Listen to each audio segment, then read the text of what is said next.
On the way to pick up our marriage registration papers, at a red light, Trevor suddenly leaned down and kissed me. There was a hint of amusement in his eyes as he said, "Wait for me. I'm gonna buy you a wedding gift. Congratulations to us for becoming a legally married couple." My heart pounded violently as I watched him run into the shopping mall at the corner. But the gift he brought back was a bottle of floral perfume. The scent was unmistakably strong. My blood felt as if it reversed inside my body. I had told Trevor countless times that I was severely allergic to floral perfume. Ever since I was a child, just smelling it would make it hard for me to breathe. Seeing my face turn pale, he froze for a second, then immediately frowned. "Oh, I forgot. If you don't want it, give it to Vanessa. She really likes this scent." He said it lightly, as though it was nothing more than a simple oversight. My voice trembled with anger as I forced the words out one by one. "I don't eat cilantro. Stop the car. I'm not going anymore." He showed clear impatience. "You're angry over a bottle of perfume? On a day like this?" I looked at him and suddenly let out a laugh. "Yes, it's something worth getting angry about." Trevor's warm breath brushed against my ear as he spoke in a coaxing but careless tone. "Lauren, don't make a fuss. We agreed to register today. I didn't do it on purpose. Last night Vanessa mentioned her perfume had run out, and I happened to overhear. I didn't think much and bought the wrong scent. After we finish the paperwork, I'll make it up to you with a bigger gift, okay?" I took a deep breath, my voice steady. "Trevor, I'm not making a fuss. I really don't want to get the marriage license anymore." His impatience became even more obvious. "Just because of a bottle of perfume?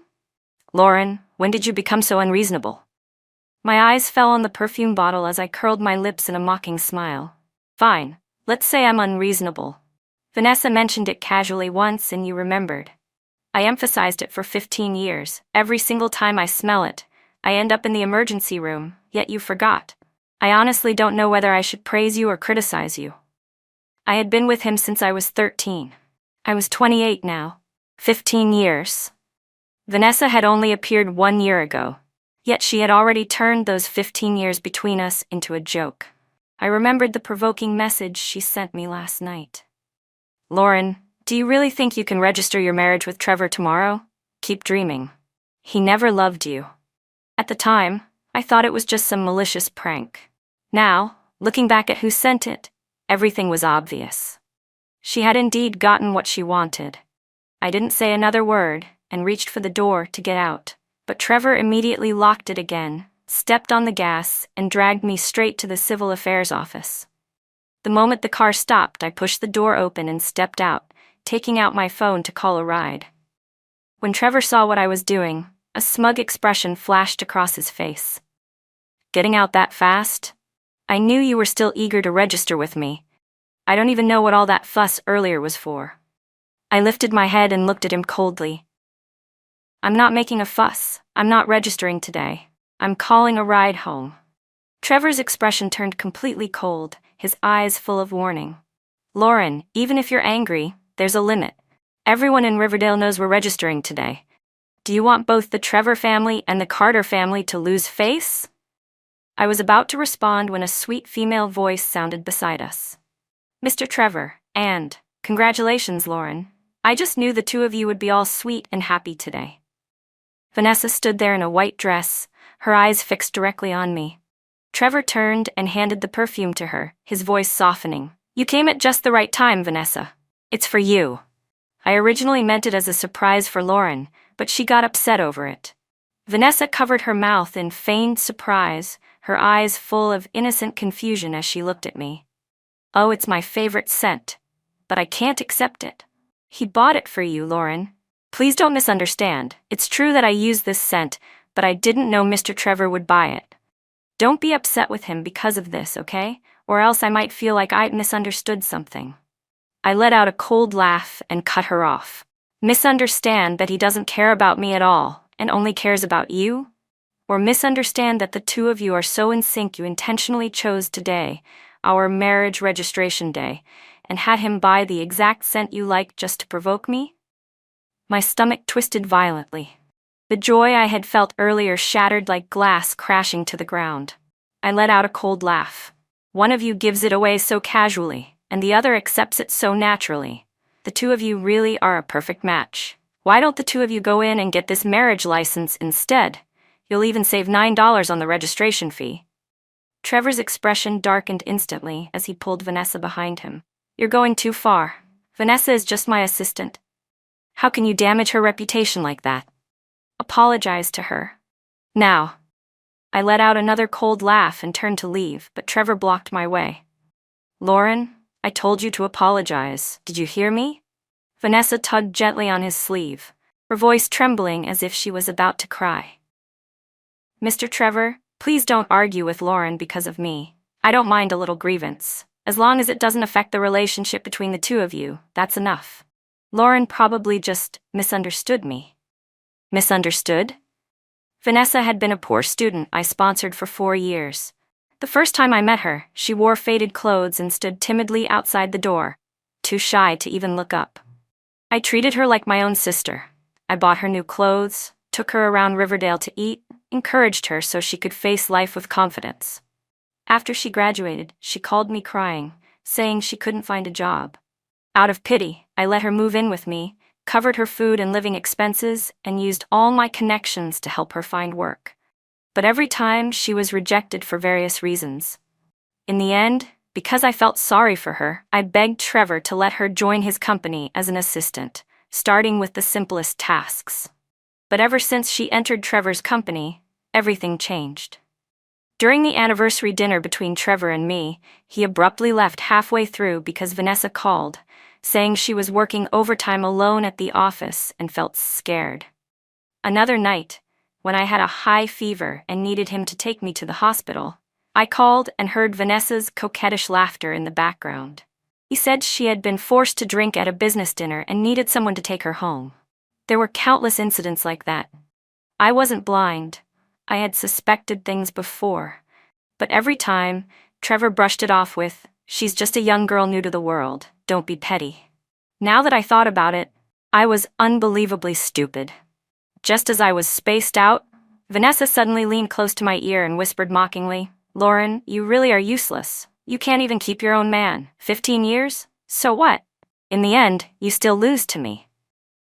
I instantly grabbed the perfume bottle from her hand and poured it over her head. "Ah!" Vanessa screamed so loudly it pierced my ears. The strong scent of perfume spread everywhere. "You like it so much? Then smell it all you want." My voice shook with fury. "Vanessa, I sponsored your education so you could learn something meaningful, learn morals, not to become someone's mistress. That coat you're wearing, that's the one I bought you last year, isn't it?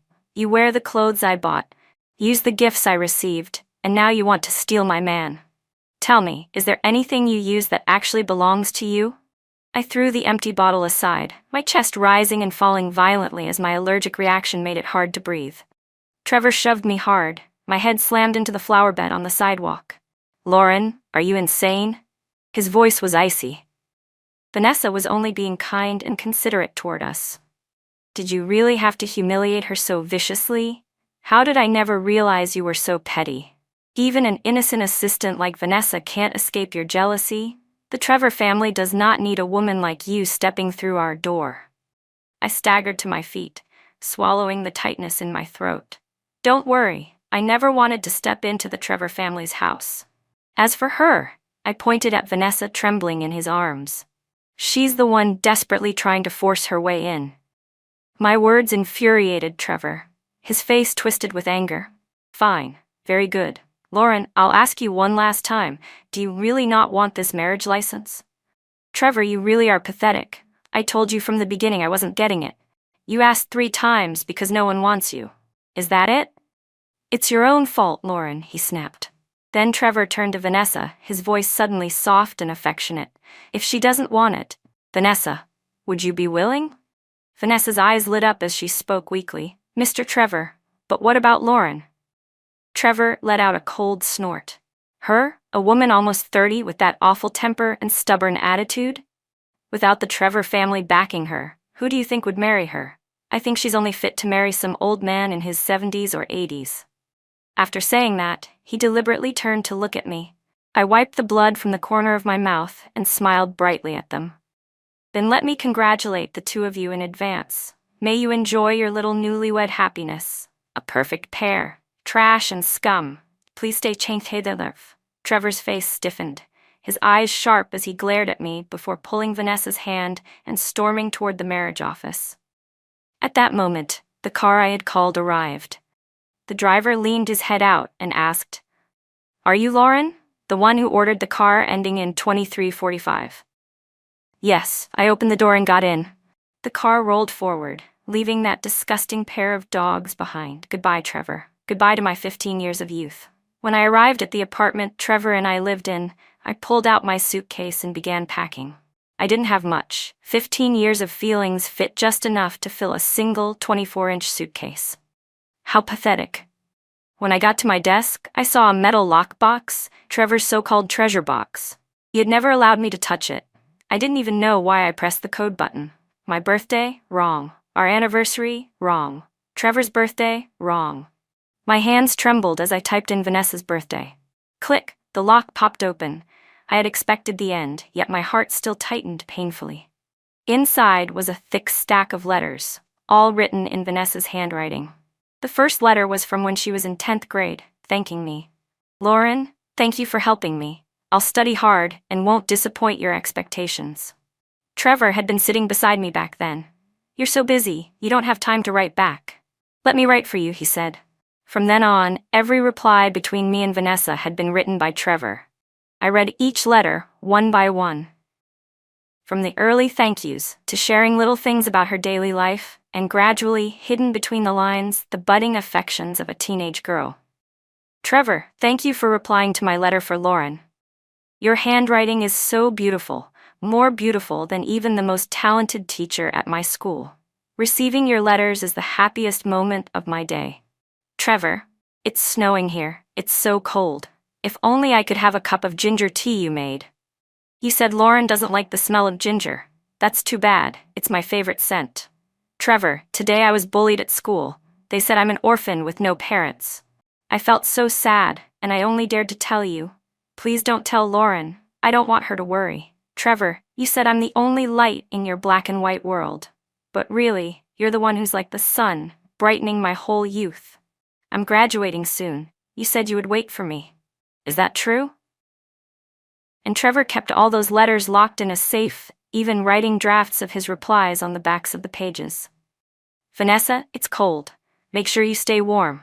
Don't think too much. Vanessa, if anyone dares bully you, tell me. Vanessa, I'll always wait for you. My stomach twisted so hard I almost threw up. So 3 years ago, they had already been confessing to each other behind my back, right under my nose. I flipped to the last letter. The date was right before Vanessa's graduation. It was written by Trevor. Vanessa, forget me. I'm about to marry Lauren. I can't give you hope anymore. This is the last letter between us. So Trevor had always stood between two women, his heart split in two. How ridiculous. And the funniest part was that I was the one who brought Vanessa back into his life, letting their old feelings rekindle. I really had been blind in my eyes and blind in my heart. Loving a man like him for 15 years. Helping raise a white-eyed wolf. Thank God I didn't register that marriage. I stuffed the letters back into the box. As I pulled my suitcase toward the door, ready to leave, Trevor returned with Vanessa in tow. When he saw the suitcase beside my feet, his expression darkened. Lauren, haven't you caused enough trouble already? Now you're planning to run away from home? I looked at him coldly. At least I'm not the other woman. This place, leave it to the two of you. You can keep playing your filthy little adulterous act together. Trevor grabbed my wrist. What are you saying? Who's the other woman here? Vanessa and I didn't register today because we were angry with you, that's all.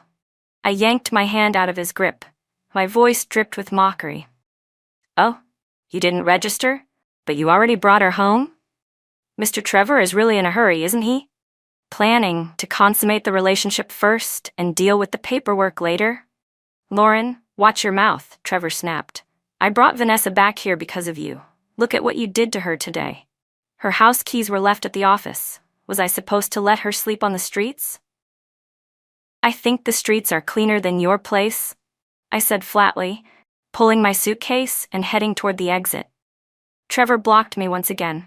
Lauren, I suggest you think carefully. If you dare walk out that door today, see if anyone will ever want you again. A woman over 30 abandoned by me, Trevor. I was shaking with anger as I pulled out my phone and dialed a number. The call was almost instantly picked up, and a bold, carefree male voice rang out. Well, the gorgeous Lauren finally remembers me. What's up? Zane Carter, I said evenly. Want to go register our marriage? A shout burst from the other end. What the hell? Lauren? Say that again. If you come pick me up now, we'll go register. Stay right there, don't you dare run. If you run, I'll break your legs. He yelled before hanging up. Trevor's face went completely black. Lauren, do you really have to go this far? You're dragging in some stray cat or wild dog just to piss me off. If you'd just swallow your pride and apologize, I'd pretend none of this ever happened today. I ignored him. About 30 minutes later, from downstairs came Zane Carter's arrogant yell, echoing through the parking lot. Lauren, I'm here to take you to get married. Hurry up and come down. I didn't even look back as I headed for the door. Trevor panicked and grabbed my arm. Are you insane?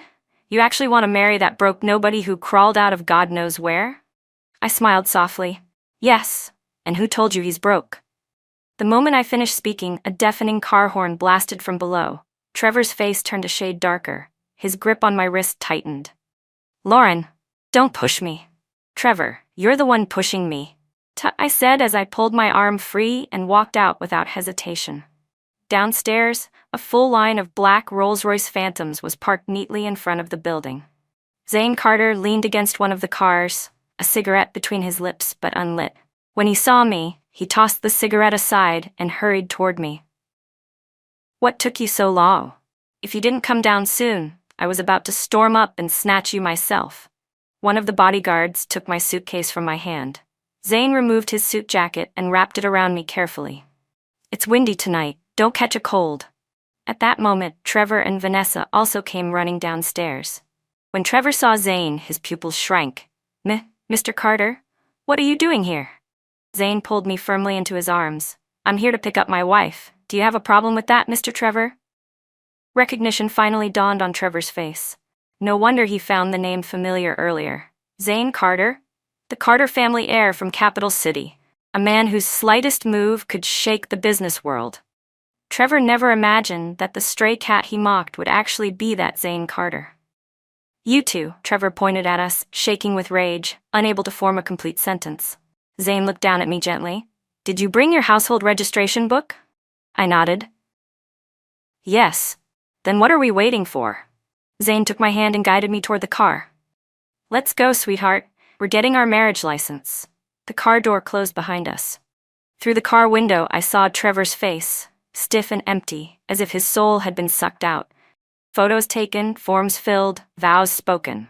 When the two red marriage booklets were finally placed into my hands, everything still felt unreal. I, Lauren Carter, was now married. But the groom wasn't the man I had loved for 15 years. What's wrong? Regretting it already? Zane Carter's voice pulled me back to reality. No, it just feels a little unreal. Zane chuckled softly, wrapped an arm around me, and rested his chin on the top of my head.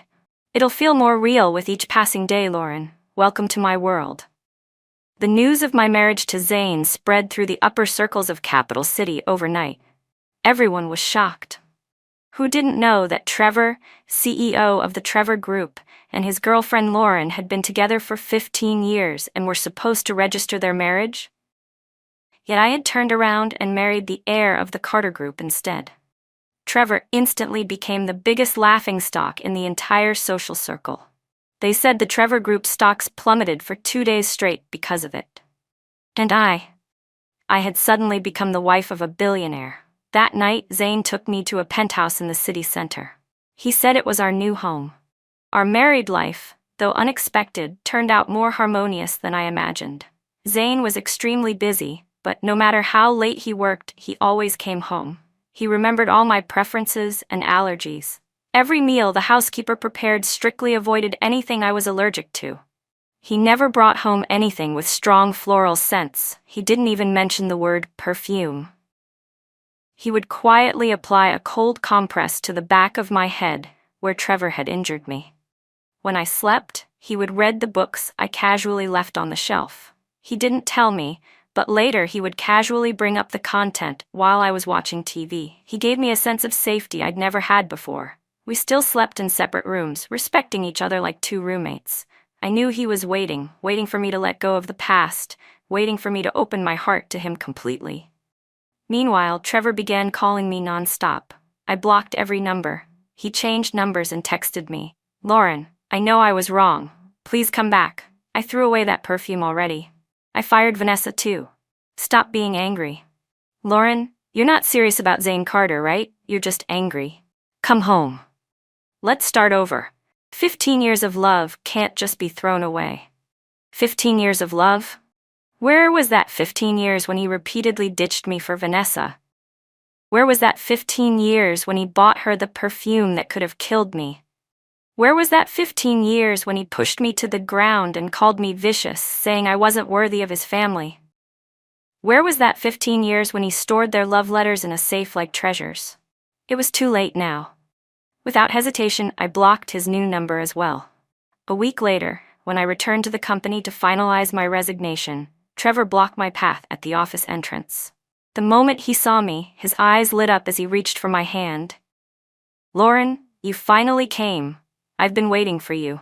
I avoided his hand and answered coldly, "Mr. Trevor, please mind yourself. There's nothing between us anymore." "Lauren, don't treat me like this," he pleaded, eyes reddening. "I know I was wrong. I really was. That day outing came over me. Everything I said was in anger. Don't take it to heart." I did take it to heart. I cut him off. Every single word. "You told me to get out, and I did. So why are you still bothering me?" Trevor closed his eyes in pain, his voice hoarse. "Lauren, give me one more chance, please. Let's start over. I swear I'll never let you suffer again." Before I could respond, Vanessa suddenly threw her arms around his, tears shimmering. "Mr. Trevor, please don't be like this. You're forcing Lauren. Don't pressure her." Then she turned to me, crying even harder. "Lauren, it's all my fault. Don't blame Mr. Trevor, blame me. I've already left the company. I won't appear in front of either of you again. Please go back to him. He can't live without you." She acted with such devotion, as if she sincerely wanted us to reunite, yet her hands clung tightly to Trevor's arm, staking her claim. Trevor instinctively tried to push her away, but hesitated. Of course he did. "So, Mr. Trevor hasn't exactly cleaned things up, has he?" I said quietly. "Since you're still hung up on your old flame, why bother looking for me, trying to play the deep, tragic lover now?" I turned away, done with their performance. "Lauren?" Trevor shoved Vanessa aside and tried to chase after me. But Zane Carter slid an arm around my waist, pulling me close. His cold gaze swept over the two of them. "Mr. Trevor, clinging to another man's wife isn't a very glamorous look. If I'm not mistaken, the Trevor Group recently has a project desperately needing investment from the Carter Group. If you dare touch even a hair on my wife's head, I promise that project will die before it even gets started." Trevor's face drained of all color. His lips trembled, but he couldn't utter a single word. Of anyone, he understood the rules of the corporate world best. Crossing Zane Carter was no different from digging his own grave. Zane gently brushed my bangs aside. "Are you finished with the paperwork?" I nodded. "Yes."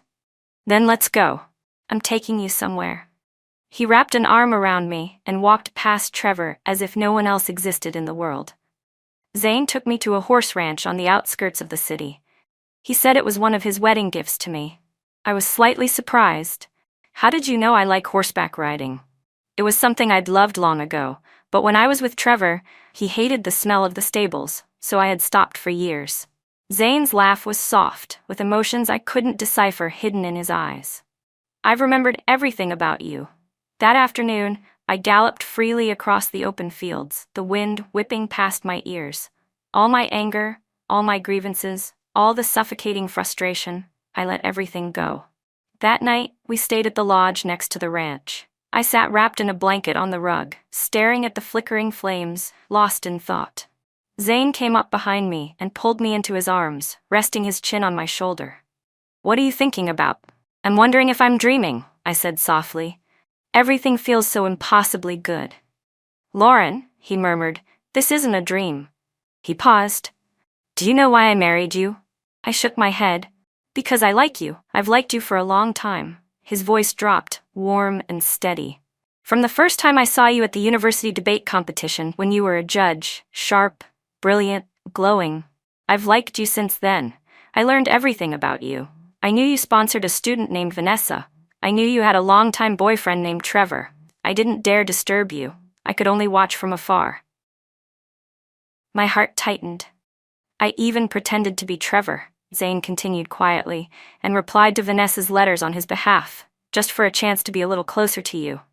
Immediately, I recalled the letters I found, the ones where the handwriting tried to mimic Trevor's, but, if examined carefully, were entirely different underneath. So it was him. That day you called me, he said, taking my hand. I thought I was hallucinating. Lauren, I've waited a long time for this day. I didn't act on impulse. I didn't marry you out of sympathy. I said yes, only because the person was you. He truly wants to marry me. He wants to treat me well for the rest of my life.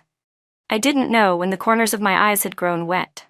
So somewhere in a quiet corner of the world I hadn't noticed, someone had loved me silently for so many years, in his own way. I leaned in and kissed him first. Zane, thank you. Thank you for showing up like a god when I was at my lowest. Thank you for letting me know I deserved to be loved, deserved to be cherished. I thought after being warned by Zane Carter, Trevor would finally give up. But I underestimated how stubborn and unwilling he was. Every day he showed up in front of my company, waiting despite rain or wind. He bought jewelry I had casually mentioned long ago and brought it to me. He learned to cook dishes I liked and waited for hours with a thermos in hand, standing in the freezing wind like some tragic monument. But love that arrives too late is cheaper than grass. I never accepted any of it. Meanwhile, Zane responded to Trevor's actions in his own quiet way. Trevor bought me jewelry, so Zane bought the entire brand and set up a charity foundation in my name. Trevor learned to cook, so Zane hired Michelin 3-star chefs to prepare new dishes for me every day. Trevor waited downstairs for me, so Zane bought the building across from my office and moved his entire headquarters right into the window facing mine. Every afternoon he showed up on time to pick me up, wrapping an arm around my waist as we left together under Trevor's burning, jealous stare. One rainy night, Trevor blocked our car. He banged on the window, his hoarse voice shouting, "Lauren, get out. I need to talk to you." Zane frowned, reaching to call security, but I placed my hand on his. "Let me. There are things that need to be settled once and for all." I stepped out into the rain. "Trevor, what more do you want?" "Lauren." His voice broke. "Please forgive me. I know I was wrong. I really know now. I can't live without you. Look at this." He pulled out an enormous diamond ring, the very one we once saw while passing the jewelry store. Back then, he'd said when we got married, he would buy it for me. "Lauren, marry me. Whatever you want, I'll give it to you. I'll even give you half of the Trevor Group." Trevor dropped to one knee in the freezing rain, holding up the ring, his eyes full of desperate pleading. A few months earlier, I might have cried from emotion. But now all I felt was disgust. "Trevor," I said quietly, "if I hadn't married Zane Carter, if you hadn't realized that after leaving you, I could still find someone better, live better, would you be kneeling here today?"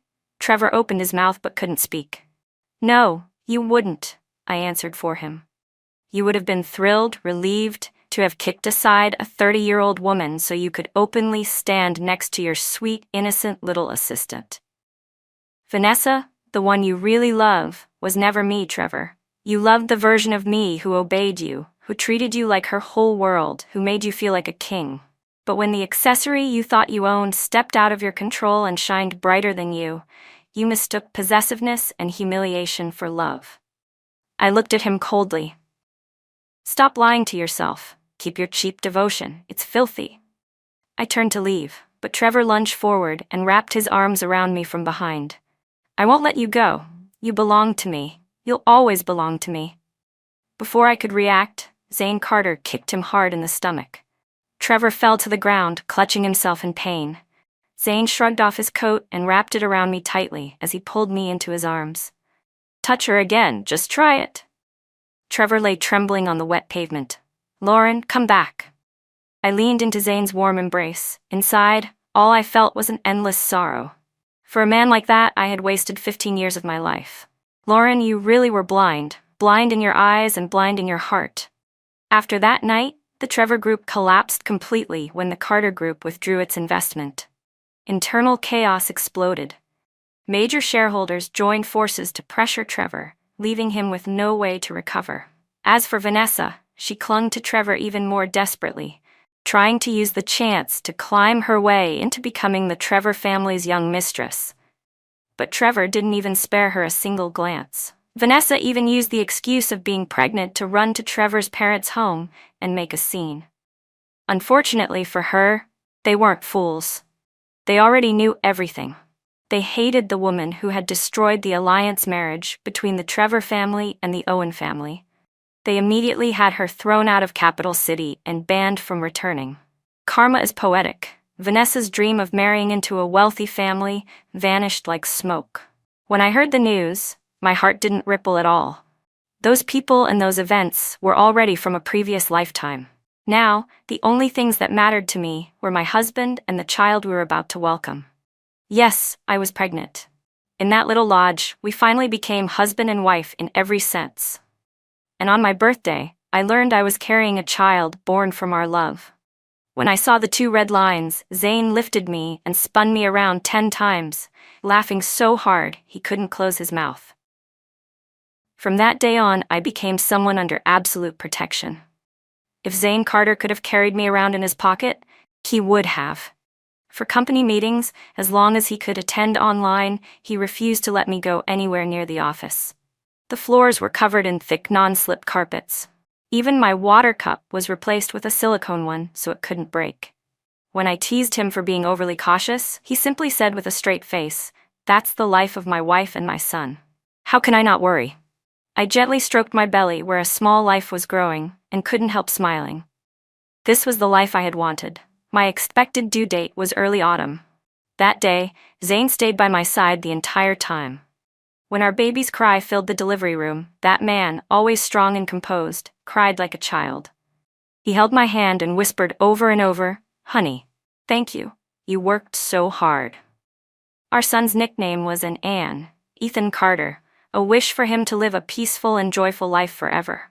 His 1-month celebration banquet was held with great grandeur. Nearly every prominent figure in Capital City attended. Throughout the event, Zane proudly held our son in his arms, introducing him to everyone. "This is my son, Ethan Carter." Then he'd pull me close, eyes full of affection. "And this is my wife, Lauren, the mother of my child." Just then, Trevor appeared at the entrance. From afar, he stared intensely at the 3 of us, me, Zane, and our child. Zane immediately shifted to stand in front of me, shielding me and the baby. He bent down and whispered, "Ignore him. Let's go inside." I nodded lightly, not sparing Trevor even a single glance. Just as we turned to leave, I thought I heard his hoarse voice call out, "Lauren." The sound dissolved into the lively chatter of the banquet hall, soft as a sigh. After Ethan's banquet, Trevor completely fell apart. The Trevor Group, after a series of poor decisions compounded by relentless pressure from the Carter Group, finally declared bankruptcy. Trevor's parents aged 10 years overnight. They had to sell all their assets just to cover the bank debts. As for Trevor, he sank into severe depression. He locked himself in a tiny rented apartment, never seeing the sunlight. Once, drunk out of his mind, he stumbled to the apartment building where Zane and I lived, crying and calling my name, repeating over and over that he had been wrong. In the end, it was Zane who called the police to take him away. Karma always comes full circle. Retribution never misses. Everything Trevor suffered later was simply the price he had to pay for what he'd done. None of it had anything to do with me. Time passed quickly. In the blink of an eye, Ethan was already 3 years old. The older he grew, the more he resembled Zane Carter, not just in appearance but also in that sweet, charming way of his that made the entire Carter family dote on him endlessly. My relationship with Zane deepened with each passing year. We were husband and wife, lovers, and each other's most solid support. One weekend afternoon, I took Ethan to the park. On a bench nearby, I saw Trevor. His hair had turned completely white. He was holding a small bag of bread, feeding the pigeons quietly. Ethan chased after the pigeons and accidentally bumped into him. "I'm sorry, sir," he said politely, tilting his tiny face up. Trevor lowered his head and looked at Ethan, had a little face that looked unmistakably like Zane's. His lips trembled as if he wanted to say something, but no sound came out. Large tears rolled down his cheeks. I took Ethan's hand, gave Trevor a small nod as a simple greeting, then turned around and left. Behind me, a hoarse, almost inaudible voice called out, "Lauren." I didn't look back. In the warm, fading light of sunset, the shadows of the three of us stretched long across the ground, beautiful and peaceful. Ethan tugged my hand and asked, "Mommy, why was that man crying?" I gently stroked his head and smiled softly, because he lost the most precious thing in his life, and he can never get it back.